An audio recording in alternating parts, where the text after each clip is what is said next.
सलाम। तो एक्सरसाइज 1 के अंदर से जो है मैथ्स के फ़र्स्ट ईयर के आप लोग ये क्वेश्चंस कर लें, इंशाल्लाह यही आएंगे। 1 से यूजुअली लॉन्ग नहीं आता, शॉर्ट ही आता है। 1.3 और 1.4 इंपॉर्टेंट है। तो 1.3 तो सिर्फ दो हिस्सों में डिवाइडेड है, सिर्फ दो हिस्सों में, कंप्लीटिंग स्क्वायर मेथड में और साइमल्टेनियस इक्वेशंस में। दोनों का मैं आसान हल बताता हूँ आपको। सबसे पहले कंप्लीटिंग स्क्वायर तो एक मेथड है एंड वो जो भी वैल्यूज़ आई आपने यही करना है। फॉर एग्ज़ाम्पल मैं लेता हूँ एक क्वेश्चन लेता हूँ, जैसे कि इसमें से ले लेते हैं फॉर एग्ज़ाम्पल हम 4z² + 5z = 14। ठीक है। अब इसके अंदर जो आपने सबसे पहला मेथड जो चीज़ देखनी है वो ये देखनी है कि आपका जो z है ना, z², उसके साथ अगर कोई भी चीज़ है उसको आपने हटा के ना 1 बनाना है। तो ठीक है, अब इसके साथ 4 है। अब अगर मैं इसके साथ 4 डिवाइड कर दूँ, ठीक है, 4 / 4, तो ये 1 हो जाएगा ना। तो अब ये करने के लिए मैं सिर्फ 4 को नहीं कर सकता, मुझे दोनों साइड पे जो मतलब ये पूरी इक्वेशन है ना, दोनों साइड पे 4 डिवाइड करना पड़ेगा। ठीक है, तो डिवाइड करें 4 ऑन बोथ साइड। ठीक है, इसके बाद क्या होगा, 4 / 4 z² + 5 / 4 z = 14 / 4। ठीक है, ये 1 आ गया। ठीक है, ये 7 और ये 2 आ गया। ठीक है, अब दूसरा स्टेप जो आपने कंप्लीटिंग स्क्वायर के अंदर देखना होता है, ठीक है, z² + 5/4 z = 7/2।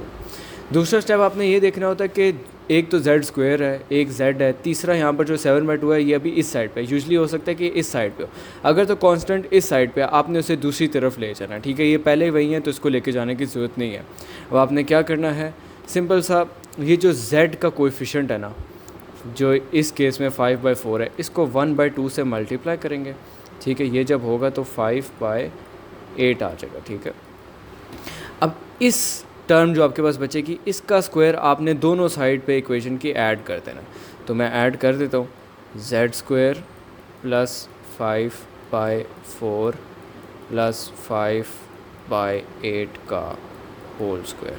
ठीक है, = अब यहाँ पर अगर आप देखें तो यहाँ पर है 7/2 + 5/8 का होल स्क्वायर। ठीक है, अब सारे क्वेश्चन सिमिलर मेथड से होंगे। अब आपने क्या करना है, ये इसके स्क्वायर में बंद हो जाएगा। अब यहाँ पर ये z + 5/8 के फॉर्मूले के अंदर बंद हो जाता है। ठीक है, दूसरी तरफ जो है आपके पास यहाँ पर देखें, इसका भी आप स्क्वायर ओपन करें, 7/2 एज इट इज़ आ गया। ये क्या है जनाब, 5 का स्क्वायर क्या होता है 25 और 8 का मेरा ख्याल है 64 होता है। ठीक है, ये एक दफ़ा आ गया। अभी इसको ही आगे ज़रा सिंप्लीफाई कर देते हैं। अब इनका हमने लेना है एलसीएम। ठीक है, तो सबसे पहले जो है हमने, मैं एक सेकंड कैलकुलेटर ले आऊँ।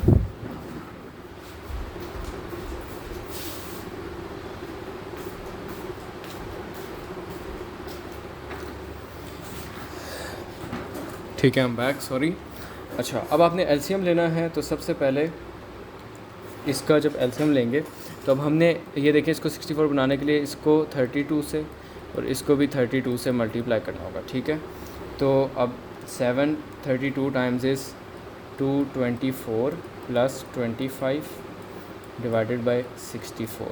ठीक है, अब अगर हम इसमें जो है इसको मज़ीद सिंप्लीफाई करें तो हमारे पास जो इक्वेशन बनेगी ना, वो बनेगी 249 / 64। ओके, अब आते हैं इस साइड पे। अब यहाँ पर आपने ले लेना है अंडर रूट, क्योंकि यहाँ पर क्या था, स्क्वायर था, हमें तो z निकालना है ना। तो अब z + 5/8 का आपने ले लिया अंडर रूट, और ये होल स्क्वायर ये इससे कट गया। दूसरी तरफ भी हम अंडर रूट लेते हैं और हमारे पास है 249 / 64। ठीक है, अब ये बच गया। ठीक है, अब ये तो इसके स्क्वायर से कट गया अंडर रूट। ठीक है, अब बाकी आपने क्या करना है, जहाँ पर अंडर रूट होता है वहाँ पर ± लाजमी लिखना है। ठीक है, अब ये एज़ इट इज़ बच गया z + 5/8। ठीक है, दूसरी तरफ क्या है हमारे पास, ± √249, और ये 64 का जो अंडर रूट होता है, ये भी इस पर सोलो आउट करने के बजाय 64 का अंडर रूट होता है 8 के इक्वल। ठीक है, 8 एज इट इज़ आ गया। आई डोंट थिंक सो कि √249 किसी चीज़ के इक्वल है, तो यस नहीं है।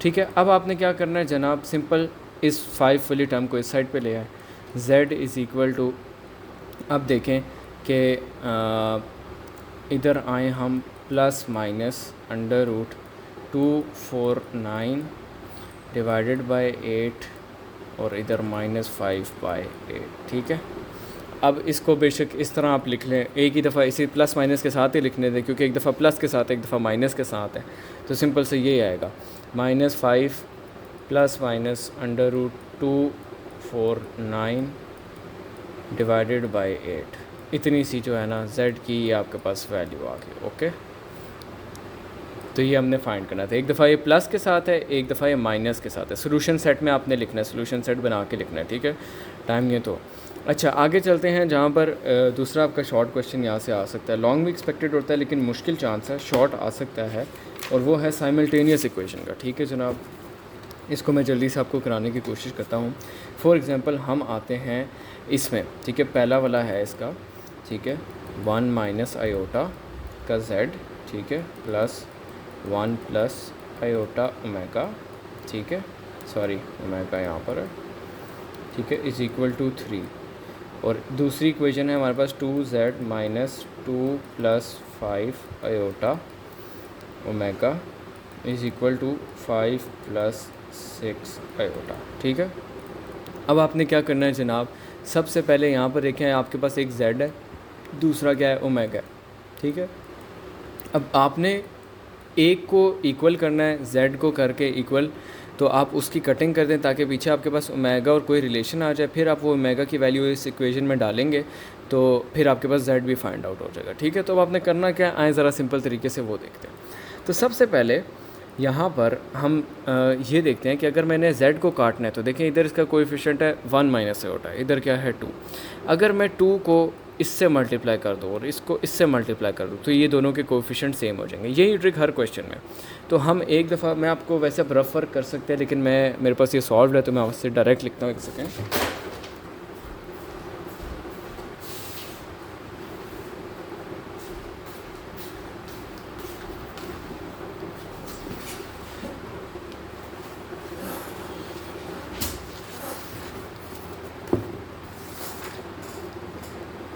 यहाँ पर जो है ना मेरे पास ये डायरेक्टली सॉल्व है तो मैं यहाँ पर आपको लिख सकता हूँ। वैसे जब हम मल्टीप्लाई करेंगे ना इन दोनों इक्वेशन का तो हमारे पास इक्वेशन हमारे पास बन जाएगी 2 minus 2 iota z plus 2 plus 2 iota omega is equal to 3। उसके बाद 2z minus 2 plus 5 iota omega is equal to 2 plus 3 iota. ठीक है, ये हमारे पास इक्वेशन बन जाएगी। अब सॉरी,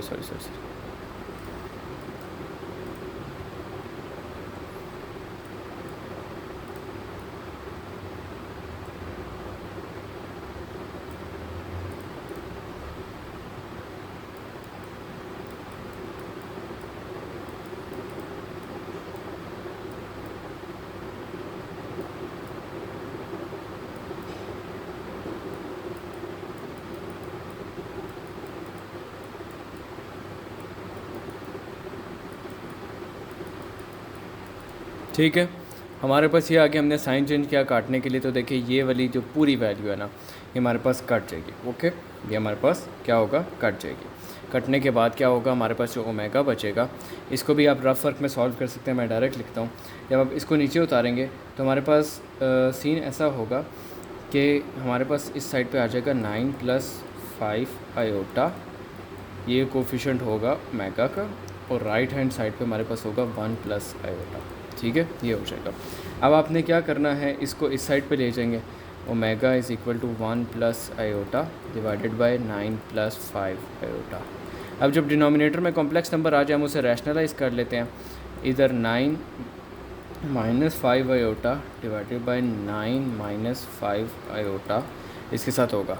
तो मैं एक एक स्टेप सॉल्व आपको करवा रहा हूँ, लेकिन मैं उसकी मतलब कैलकुलेशन आप लोग कर सकते हैं खुद, वो मैं डायरेक्ट लिख रहा हूँ वरना बहुत ज़्यादा वीडियो लंबी हो जाएगी। तो इसके बाद जब आप इसकी कैलकुलेशन करेंगे ना आपके पास आंसर आ जाएगा 14 प्लस 4 आयोटा डिवाइडेड बाय 106। ठीक है, इसको आप इस तरह भी ले सकते हैं, बेशक इसमें से आप अगर 2 कॉमन लेते हैं, ठीक है, और फिर इसके साथ कटिंग भी कर सकते हैं, लेकिन बात एक ही आपकी मर्ज़ी वाली बात है, ठीक है। तो ये आपके पास ओमेगा की वैल्यू आ गई, ठीक है। ओमेगा फाइंड हो गया आपके पास। अब आपने z फाइंड करना है। तो इस इक्वेशन में देखें ये ज़रा ज़्यादा इजी है, इसको इसमें हम पुट करते हैं ना ओमेगा की वैल्यू। पहले मैं इक्वेशन लिख देता हूँ, 2z माइनस 2 जो है ना आगे क्या है, -2 + 5 iota omega is equal to 2 + 3 iota, ठीक है। अब सिंपल ये ओमेगा की जगह जो है ना आपने इसकी वैल्यू डाल देनी है, वो हमने अभी निकाली है, ये वाली, ठीक है। ये क्या है, 14 + 4 आयोटा, ठीक है, डिवाइड बाय 106। ये आप डालेंगे जनाब, सिंपल बात है। अगेन इसमें जो है आगे फिर आप देखें ये सब कुछ एक वैल्यू आएगी आपके पास, उसको आप इस साइड पे ले जाएं, फिर उसकी एक वैल्यू आएगी, फिर ये 2 है इधर z के साथ है, वो साइड पे जाके डिवाइड होगा, तो z की भी आपके पास कोई ना कोई वैल्यू आ जाएगी। इतना सा सवाल है, तो इस पर मैं डिटेल में नहीं जा रहा। सारी जो साइमल्टेनियस इक्वेशन है आप इस तरह सॉल्व कर सकते हैं, बहुत ही आसान मेथड है, ठीक है। अब आते हैं 1.4 के ऊपर। 1.4 के अंदर सिर्फ कुछ चीज़ें आप लोगों ने याद रखनी है, मैं आप लोगों को बताता हूँ।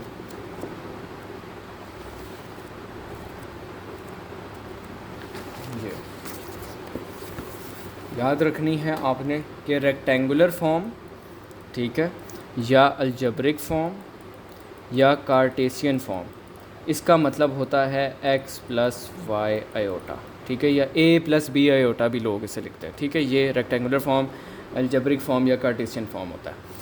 On the second hand polar form जो है हमारे पास, पोलर फॉर्म हो गया या ट्रिग्नोमेट्रिक फॉर्म हो गया, ये होती है हमारे पास r × cos theta + iota sin theta, ठीक है, ये इसके इक्वल होती है, ठीक है। अब इसमें इसको एक और तरीके से भी लिखते हैं जो कि है r सिस थीटा। सिस थीटा ये देखिए कॉस आयोटा और साइन और थीटा, सिस थीटा की फुल फॉर्म ये है, ठीक है, तो कंफ्यूज नहीं होना इसमें। अच्छा, अब आते हैं हम कि यूलर आइडेंटिटी भी होती है, यूलर फार्मूला भी होता है आपके पास, वो होता है ई आयोटा 0। एक ये चीज़ याद रखना है, आर्ग्यूमेंट ऑफ z होता है इसमें, ठीक है, एक मेन है और एक प्रिंसिपल आर्ग्यूमेंट ऑफ z है, ठीक है। आर्ग्यूमेंट ऑफ z जो होता है ना उसका मतलब होता है tan इनवर्स y/x, ठीक है, ये आर्ग्यूमेंट ऑफ z है, ठीक है। प्रिंसिपल आर्ग्यूमेंट ऑफ z क्या है? प्रिंसिपल आर्ग्यूमेंट ऑफ z आपके थीटा को डिफ़ाइन करता है क्वाड्रेंट के हिसाब से। किसके हिसाब से? क्वाड्रेंट के हिसाब से। 4 क्वाड्रेंट है ना, इधर दोनों चीज़ें प्लस होती हैं, ठीक है, x axis y axis positive है, इधर x एक्सिस नेगेटिव है, y एक्सिस पॉजिटिव है, इधर क्या है y एक्सिस भी नेगेटिव है, x एक्सिस भी नेगेटिव है, इधर क्या है x पॉजिटिव है, y नेगेटिव है, ठीक है। तो इस तरह का ना ये क्वाड्रेंट्स आपके पास। अब इन क्वाड्रेंट के हिसाब से थीटा में मॉडिफिकेशन होगी। फॉर एग्जांपल ये आपने याद रखना कि अगर फर्स्ट क्वाड्रेंट में है ना तो थीटा एज़ इट इज़ रहेगा, फर्स्ट क्वाड्रेंट में है तो थीटा एज़ इट इज़ रहेगा। अगर सेकंड क्वाड्रेंट में है तो पाई में से थीटा को माइनस कर दें, एंड अगर थर्ड क्वाड्रेंट में है तो थीटा में से पाई को माइनस कर दें, और अगर फोर्थ क्वाड्रेंट में है तो थीटा इज़ इक्वल टू। तो गाइस किसी वजह से ऑडियो का इशू हो रहा था, लेकिन मैं आप लोगों को अब जो है वो गाइड करता हूँ यहाँ पर। अगर आप देखें तो अब हमें आर्ग्यूमेंट ऑफ z गिवन है कि वो किस तरह आता है। अब जब भी हमने फॉर एग्जांपल फॉर्म चेंज करनी है तो याद रखें जब हमने पोलर फॉर्म के अंदर जाना है तो देखिए हमें r सिस थीटा चाहिए, ठीक है, x और y आयोटा से हमें r cos theta plus iota sine theta चाहिए। हमें थीटा चाहिए, थीटा किस तरह निकलता है? आर्ग्यूमेंट ऑफ z से, tan इनवर्स y/x, ठीक है। और r किस तरह निकलता है? r का जो हमारे पास फार्मूला है वो वही मॉड वाला फार्मूला है कि √x² प्लस y², ठीक है। इसके बाद इससे आपके पास आ जाएगा r। नेक्स्ट क्वेश्चन नंबर 1 अगर आप लोग देखें तो क्वेश्चन नंबर 1 है हमारे पास 2 प्लस आयोटा 2 √3, जिसमें x और y आयोटा ही है बेसिकली है। इमेजिनरी पार्ट हमारे पास ये है और रियल पार्ट 2 है, ठीक है। अब इसको हमने जब कन्वर्ट करना है, ठीक है, पोलर फॉर्म में, तो हमें r सिस थीटा में ही जाना है। तो अब r सिस थीटा के लिए हमारी रिक्वायरमेंट है r का होना और हमारी रिक्वायरमेंट है थीटा का होना, ठीक है। r का फॉर्मूला आप जानते हैं sorry for the interruption guys. दरअसल अगर कोई भी कॉल करता है तो रिकॉर्डिंग रुक जाती है, एंड मैं पूरा क्वेश्चन समझा चुका हूँ तो वो रिकॉर्डिंग रुक गया। लेकिन मैं आप लोगों को बार यहाँ से गाइड थ्रू कर देता हूँ कि यार हमारे पास x square plus y square के इक्वल था। इसका आप सोल्यूशन इस तरह देख सकते हैं। ये 2 का स्क्वायर 4 था, और ये 3 का अंडर रूट का स्क्वायर जब हम लेंगे तो वो 3 हो जाता है। 4 मल्टीप्लाई बाई 3 इज़ 12, तो 12 लिखा। 12 प्लस 4 16, 16 का अंडर रूट 4 होता है, ठीक है। उसके बाद theta is equal to tan inverse y by x था हमारे पास, ठीक है। हमने थीटा इस तरह निकाल लिया, हमारे पास आ गया 60 डिग्री, लेकिन उससे हमने पाई फॉर्म में लिखना होता है तो वो पाई बाई 3 के इक्वल होता है, ठीक है। उसके बाद theta is equal to pi by 3, R भी हमारे पास गिवन है, हम जानते हैं आर सिस थीटा। 4 लिखा cos pi by 3 plus iota sine pi by 3, इस तरह हमने लिख दिया और ये कन्वर्ट हो गया। तो बाकी भी जो है मज़ीद आप इसमें से सिर्फ क्वेश्चन नंबर 4 जो है ना, जिसमें आपने अलजेब्रिक फॉर्म में कन्वर्ट करना, क्वेश्चन 5 जिसमें कार्टेशियन फॉर्म के अंदर कन्वर्ट करते हैं, इसके सोल्यूशन देख लेना एंड इसको हल कर दे। इसमें से यही इंपॉर्टेंट है। 1.3 के मैंने 2 मेथड्स बता दिए, वो एक ये कर लें, और ये सर मेहताब ने ही इंपॉर्टेंट बताए हुए हैं। आप इसके अलावा रिव्यू एक्सरसाइज के क्वेश्चन 4, 6, 7 और 1 कर लें।